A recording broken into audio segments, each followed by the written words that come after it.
Hi,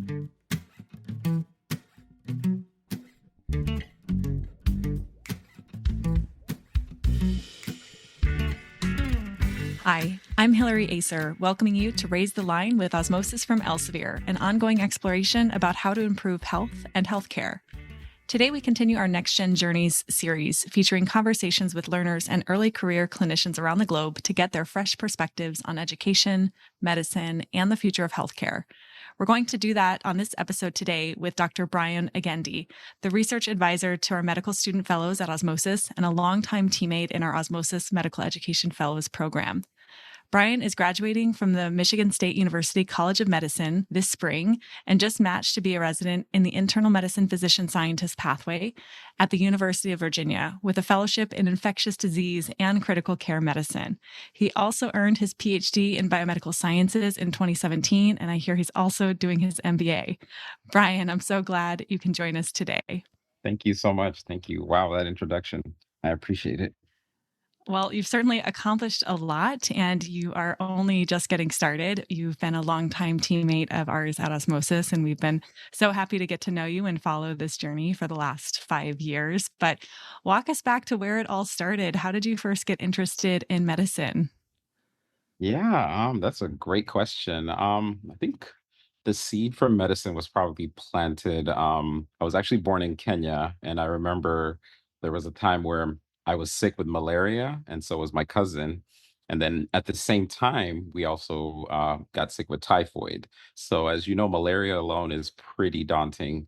But when you get malaria and typhoid, so I know that we were pretty sick, and just seeing the care that we got really pushed me to want to do more for other communities. So. Wow. And how did you go from being that sick kid who obviously got better, somehow moved from Kenya to the US and ended up at Michigan State University? How'd you make that leap? My parents had already come abroad for education.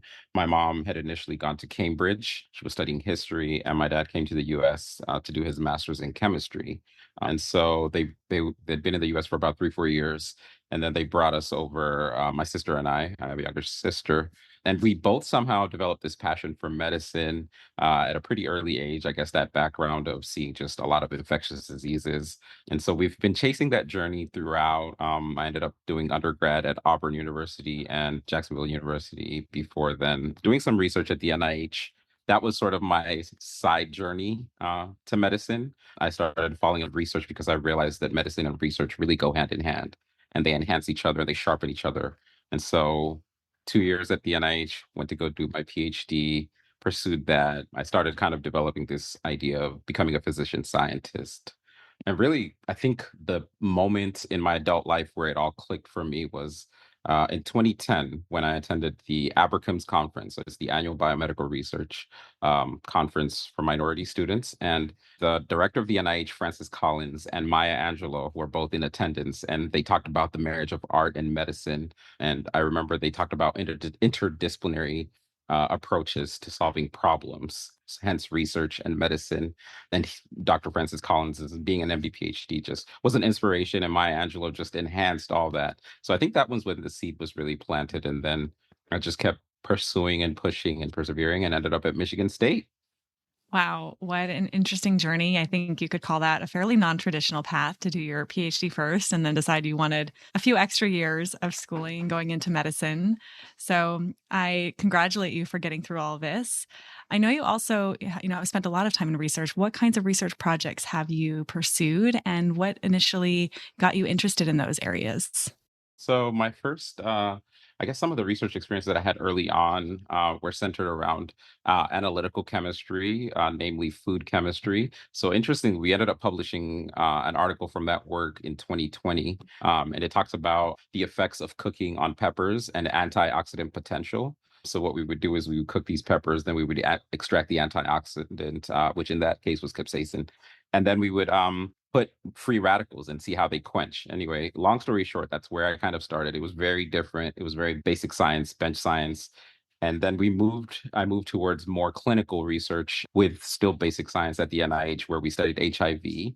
And that was really my first introduction into like tackling a disease process. And then from there, my graduate school work was focused on T cell immunology. in women infected with chlamydia. So that was something that really sort of ignited a passion in me for medicine because with certain STIs, particularly chlamydia, gonorrhea, there's adverse outcomes that can develop and lead to infertility if left untreated. And so I really enjoyed the fact that I was working with a translational project while also being able to do research and help people and improve health outcomes. So that really was like the point where I felt like I was doing something really cool. And I was like, this is probably what I want to do with the rest of my life.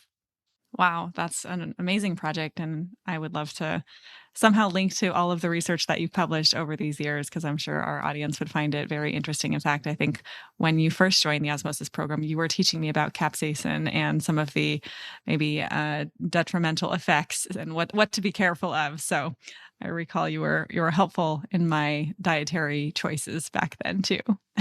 Yeah, well, thank you. Thank you. To add to that, some of the work that we have been doing more recently, we had an initial study push towards doing a systematic review looking at zebrafish as an exercise model, and we've been continuing work with that. But through that, we were able to publish another article on zebrafish, looking at sarcopenia and looking at a model with former OMEF slash colleague of mine, Santiago, who also just recently matched at Yale.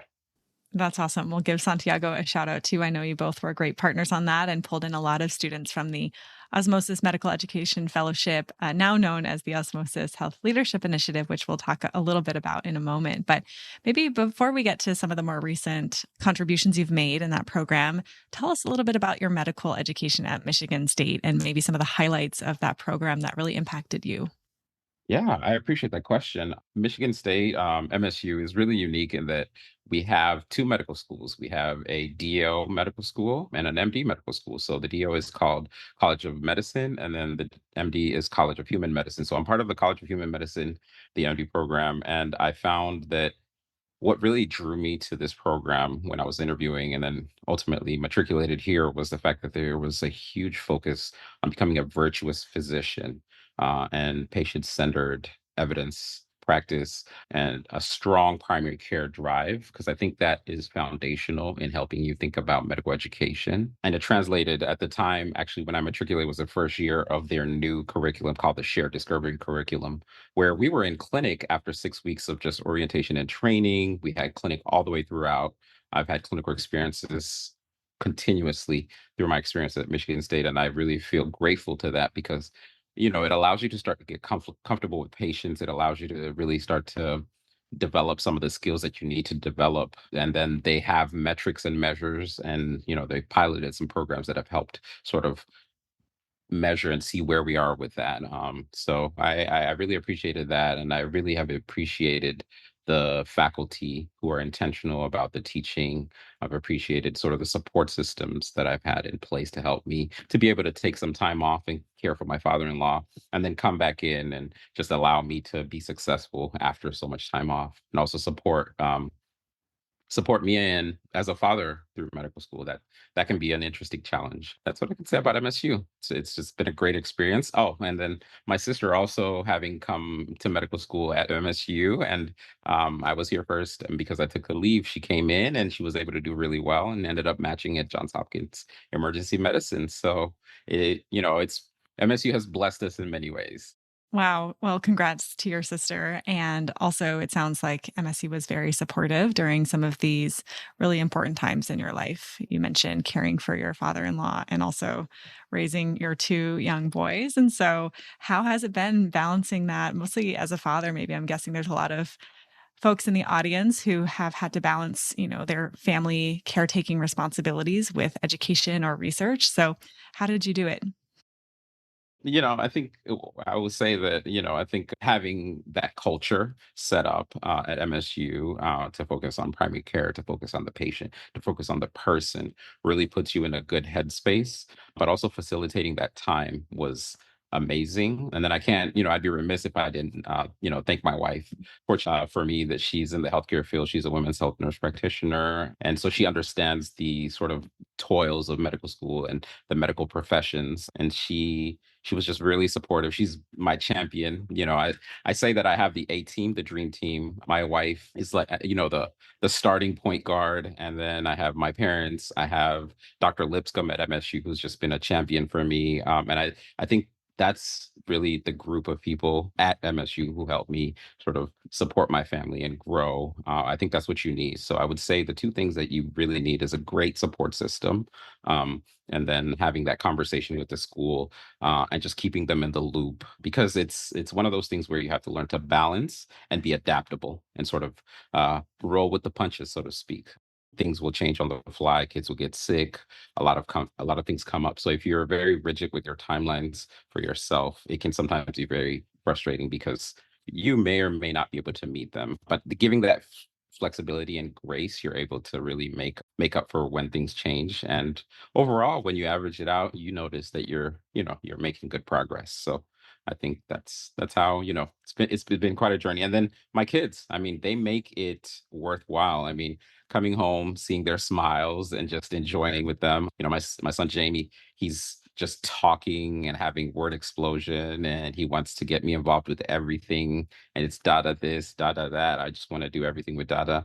And then my little boy Jovian, the youngest, he's 6 months. He's just bundle of joy, smiling, laughing. He's in that babbling stage. He's trying to crawl and get everywhere, and he just looks up to his big brother. So I think that also just, I mean, I think after you've had a long day, you come home, you see your kids, and you just get reinvigorated to do different things. So everything that I'm doing now, my motivations have changed to be more so for my kids and, helping them have a better future and secure better opportunities than I've had.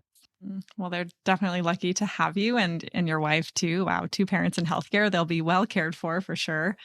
What comes to mind too is I think it's a John Lennon quote. He says, "Life is what happens when you're busy making other plans." So just pointing to that need to be flexible and adaptable and really show up for the moments with the people who are closest to you, right? When they need you. So I'm glad you've been able to do that. Yeah, me too.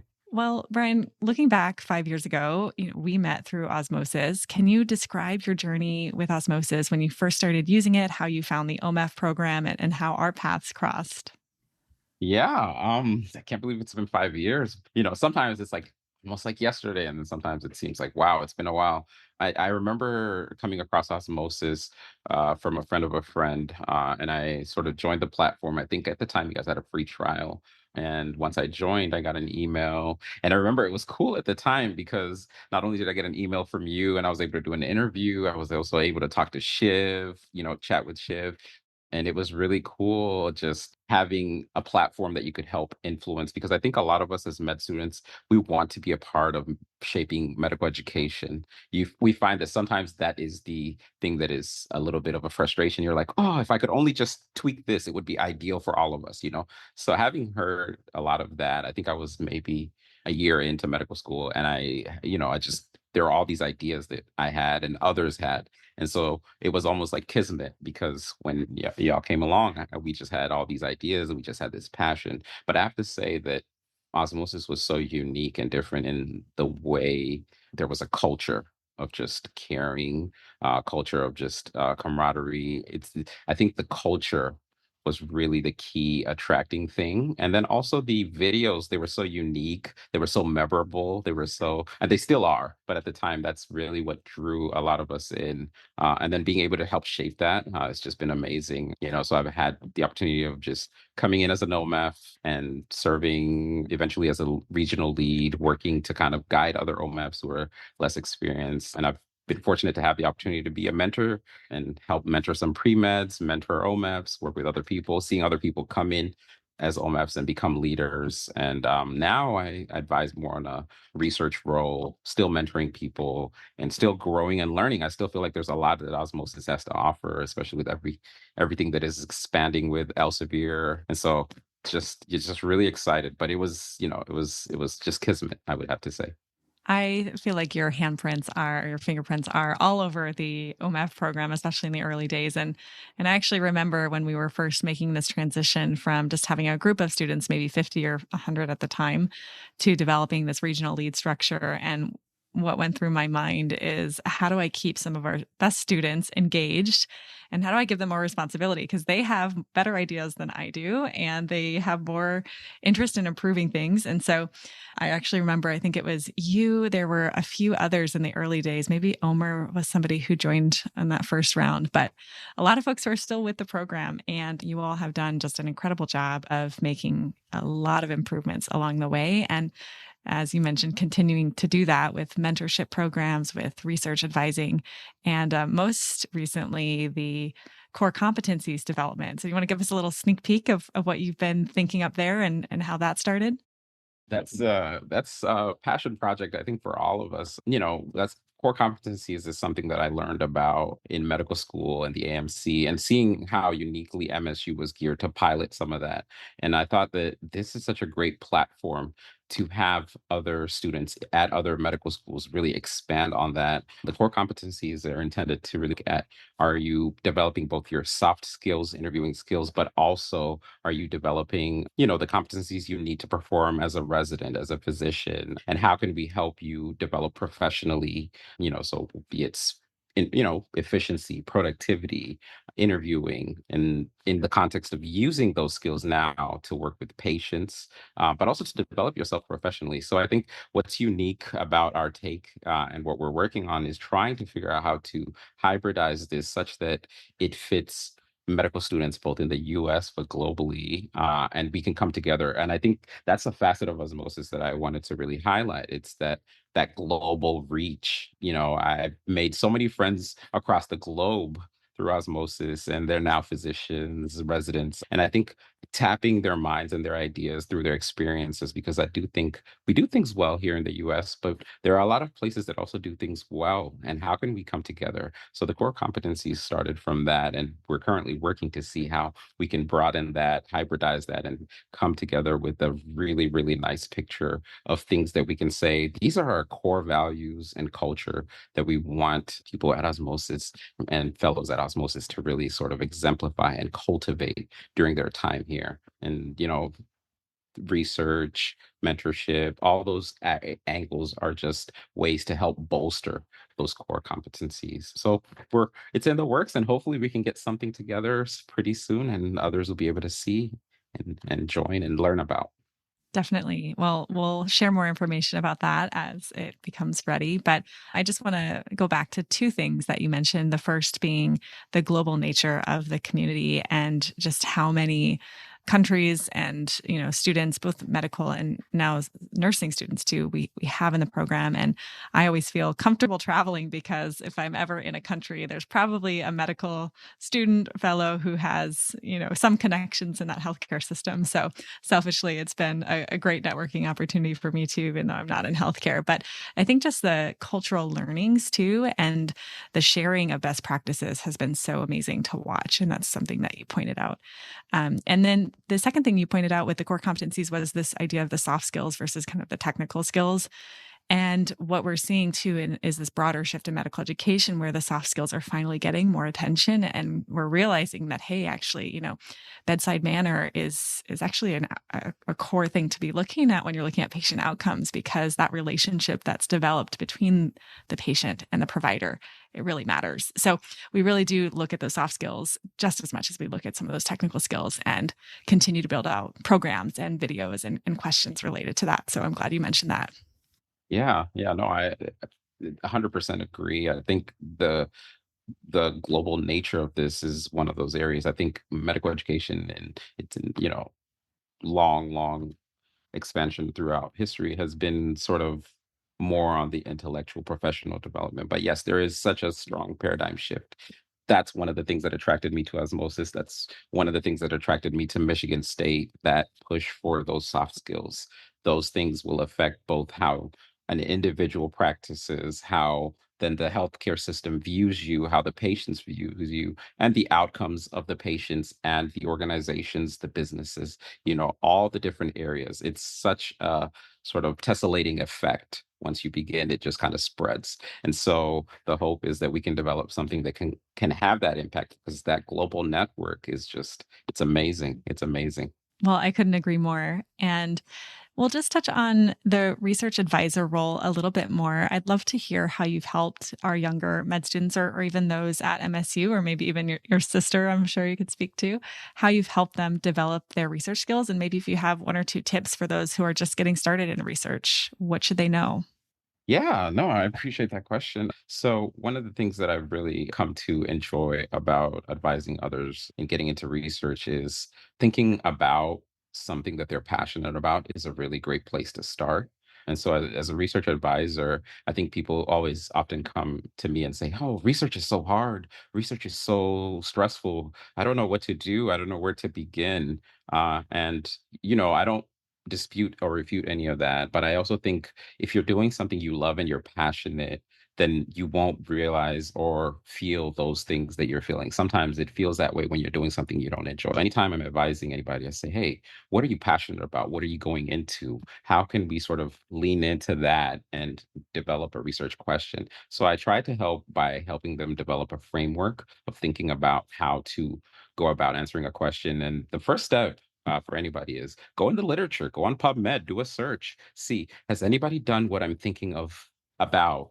And as you start to look into that, look at the different levels of research, systematic reviews, articles, what kind of studies have been done, randomized controlled trials. Those are some of the higher evidence tiers. And then once you see that and you realize that those haven't been done, or they've been done, but nobody's put it together, can I write a systematic review to help put this together in such a way that it can influence and impact medicine? And so we found a lot of success that way. People come in and they're like, oh, I didn't know I could do that. Oh, I didn't realize that you could do it this way. And sometimes it depends on where the learner is. Sometimes the easiest thing to do is to start with a case report. And so a case report is you saw this really unique case and you think that there's a teaching component, whether for medical students, for residents, or for everybody in the medical community. Maybe we need a reminder.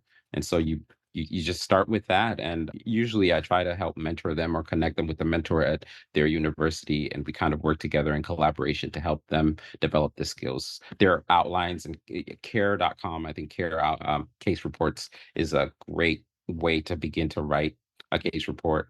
And so we go into the nitty gritty after the fact, but usually it's have a question, let it be focused on what you're passionate about. And then from there, how do you do literature reviews and how do you do these different things? And then once we begin to explore the questions, it sort of just begins to grow and we pull others in who are interested. And sometimes that's the other bit that I really like about osmosis is that, or even at Michigan State, is that once somebody's passionate about something, that passion is infectious. And so people come in and they work on what you're working on, and they're like, oh, wow, they learn more about the thing they're passionate about. They teach others. And as a consequence, people then are like, oh, that's cool that he got to do that. Maybe I can do this on something I'm passionate about. So sometimes we use somebody's idea who's already kind of working to bring others in to learn, and then we can work on their ideas. And so the hope is that as we continue to do that, we can grow and there can be more, because one of the pillars, one of the core competencies of being a great physician is that passion for continued learning.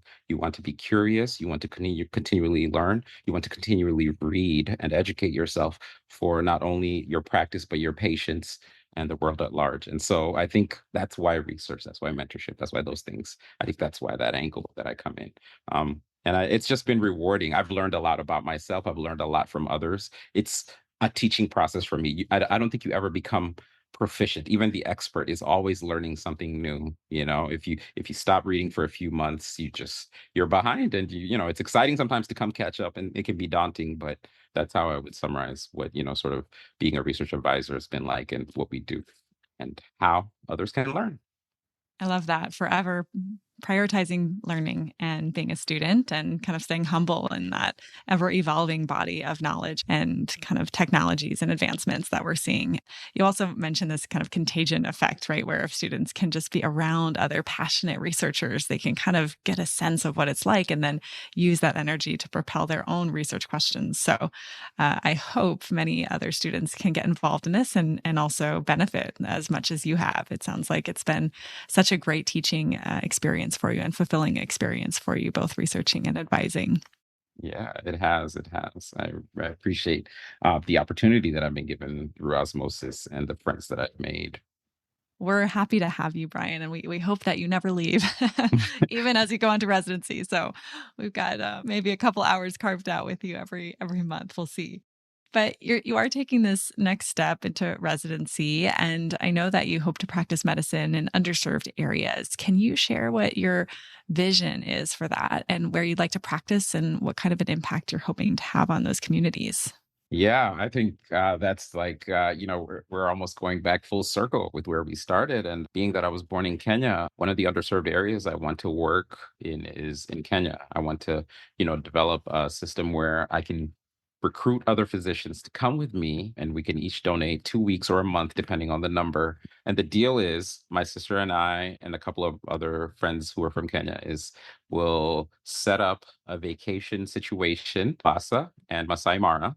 We'd streamline that. That would be in place. The physician would come. They would volunteer their 2 weeks or whatever time that they want to volunteer in the clinic that we establish in Kisi, where I was born. Because to this day, nothing has really changed significantly in that area. My mother had to like leave the hospital and have us at home because of fear of just the adverse outcomes, both myself and my sister. Um, and I don't hear a lot has changed from that. Most people have to travel to the capital to get really good care or a bigger city, and that can be proximity and healthcare is a huge problem. So that's sort of what we would hope to do from the Kenya front is to recruit other physicians like-minded to come and do that with us, be it emergency medicine physician. It doesn't really matter your specialty because they're all needed. There's a need everywhere for that. And then the other aspect is, I've grown up in Maryland, the DMV area. I've spent time in Alabama, probably equal amount of time there too. And I've seen sort of the underserved and rural areas in the United States. So I hope that I could work with a network of other doctors in the US as well to sort of help tackle some of these areas that are, underserved. Part of that is also being a face that increases representation because patients feel comfortable going to physicians who look like them, who understand how their growth, their experiences. So that cultural experience really informs your practice. And so, being that I've spent time in Alabama, I can come to Alabama and say, "Hey, y'all, how y'all doing?" And we can have a great conversation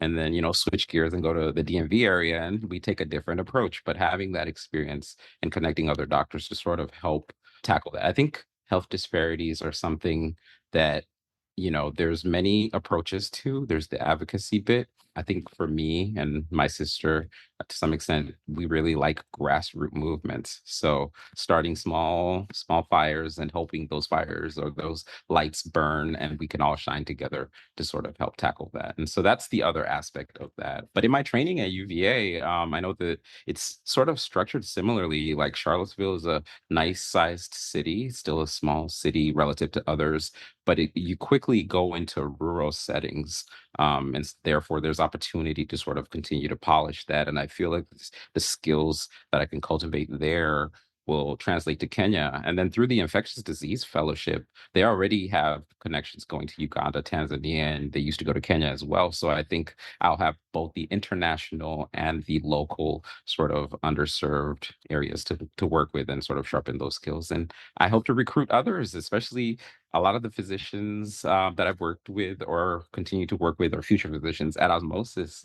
Yeah, so I think that this has all come together to sort of bring that together. My pursuit of education is in hopes that if I do see diseases that are orphaned, I could band together with others and we can try to study those orphan diseases and find ways and mechanisms to fund those diseases. So understanding business, understanding research, and understanding medicine, and bringing those three together to sort of tackle these problems. It's such a trifecta, and I can just sense the passion in your voice, Brian. I feel like you're a force ready to take on all of the problems in the world, and I know you'll continue to have an impact on that. And yeah, I just, wish you the best. I know we need more clinicians like you and more people approaching medicine in the way that you seem to be approaching it, with this real focus on obviously the patient relationships and that primary care, but also understanding where the gaps and the disparities are and making sure that we address that. So, thank you for continuing that work. And hopefully, those listening will follow in your path and continue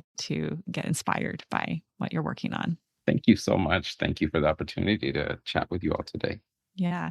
Well, I have one or two more questions before we close up. So, at Osmosis, as you know, we are an education company, and one of the things that we love to do is fill in knowledge gaps. So, is there a particular knowledge gap that you would like us to create videos on?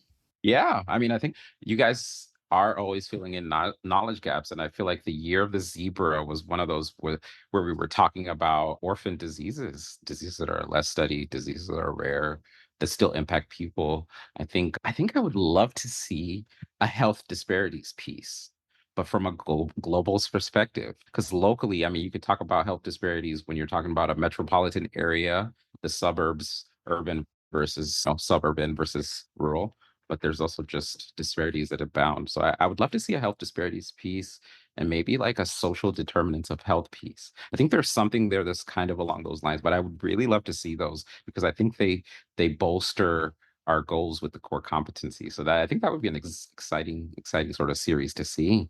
Definitely. Well, you'll be glad to hear the Year of the Zebra educational campaigns are continuing. So, we do have more rare disease videos launching this year. And then we do also have some work around social determinants of health, as well as some topics related to that. But we definitely need to get your additions and your thoughts on those. So, we'll be in touch about what other gaps we've got to fill. And then my last question for you, Brian, is you've been a healthcare student, you've been a researcher, and many other things. But what advice do you have to the next generation of health professional students about meeting the challenges and opportunities of this moment in healthcare? That is such a profound question, and I really appreciate ending on that. I think the advice I have, and maybe this is something I've come to through my experiences. I think when I first started medical school before my leave of absence, I was moving at 100 miles an hour, and I wasn't really having that time to be able to take in the moments and relish in them. So I would say that if you can find a balance between moving at high pace, but still taking in the moments and still living and still sort of experiencing the experiences as a human being. Because I feel like those are the experiences that keep you tethered, they keep you humble, they keep you honest. And it translates in how you practice and how people, perceive you and they see that genuine, real you because you live genuine, real experiences every day. I think sometimes as medical students, we get sucked in and we're like, first aid, osmosis, the videos, I got to get through the whole catalog. It's so exciting. And then you forget that, there's your mental health, there's your personal health, there's your life, there's your family. Those things inform you. And I can't tell you how many times I'm going to a patient's room and I'm talking to a patient and I'm drawing from my personal experiences with my father-in-law. I'm drawing from my personal experiences with my family members because I'm, taking that time to reflect and do those things. I think it's so important and it will allow you to be relatable. I think something that I'm becoming more and more passionate about as I'm working on the core competencies is really working on your IQ, working on your EQ, and working on your CQ. So your intelligence, both intellectually, emotionally, and culturally. I think those things, when you bring those three together, you really, really can be an amazing physician. And those are things that we continue to polish. And I think that's the goal and some of the goals that we're striving with to bring together the core competencies. Wow, I actually have never heard of that CQ piece, but I am glad that you mentioned it because that is so important today. And Brian, just after knowing you for these 5 years, I can say that I am continually impressed by how you embody this balance. Again, watching you go through medicine, go through research, support your family, become a father. you have showed up for each of those moments. And you've also still showed up for, the students that you've been mentoring and the research projects. So however you've done it, I'm not sure, but I continue to be impressed with you and just so proud of what you've accomplished and so grateful that you've come along on the osmosis journey as well. And I know it's not the end. So thank you for everything you've done. And thanks so much for being with us today, Brian. Thank you so much for having me, and thank you. I wouldn't be here if I wasn't standing on the shoulders of my village. Osmosis is part of my village. So thank you for the opportunity to share a little bit about my story and my journey. Thanks again. And I'm Hillary Acer. Thanks for checking out today's show. Remember to do your part to raise the line and strengthen the healthcare system. We're all in this together.